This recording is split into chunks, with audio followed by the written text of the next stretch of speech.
گداگری ایک قابل مذمت پیشہ ہے جس کی ممانعت کی گئی ہے۔ اب اس پیشے میں نئی جدتیں پیدا کی گئی ہیں۔ میں آپ کو اپنی زندگی کے 2 سچے واقعات سے آگاہ کرتی ہوں، شاید آپ کسی کے آگے بیوقوف بننے سے بچ جائیں۔ کچھ ماہ پہلے میں بازار سے گھر آ رہی تھی۔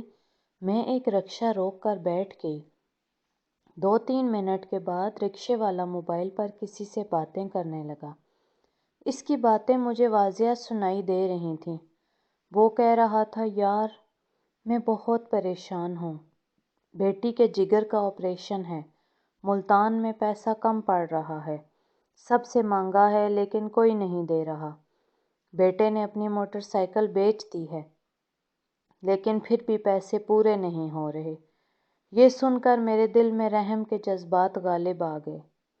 جب رکشہ رکا تو میں نے کرائے کے علاوہ 200 روپے مزید دے دیے۔ گھر آ کر میں مطمئن تھی کہ آج بڑا نیکی کا کام کیا۔ اس واقعے کے تقریباً 2.5 ماہ بعد کی بات ہے۔ اتفاقاً پھر وہی رکشے والا مجھے نظر آیا۔ اس بار بھی میں بازار سے گھر آ رہی تھی۔ میں اسی رکشے میں بیٹھ گئی۔ میں نے اسے پہچان لیا تھا لیکن وہ مجھے نہیں پہچان سکا۔ ظاہر ہے اس کے رکشے پر روزانہ کئی لوگ بیٹھتے ہوں گے اور اس بات کو کچھ ہی عرصہ بھی گزرا ہوگا۔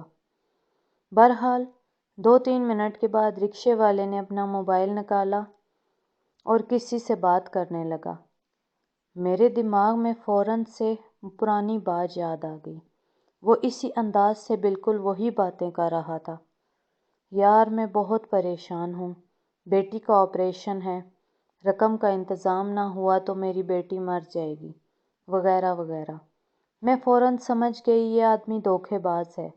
دل تو چاہا کہ یہیں پر اس کی بے عزتی کروں لیکن تماشا بننے کے خیال سے چپ ہو گئی۔ میں نے فوراً اسے رکشہ روکنے کا کہا اور اسے مناسب کرایہ دے کر دوسرے رکشے میں گھر چلی گئی۔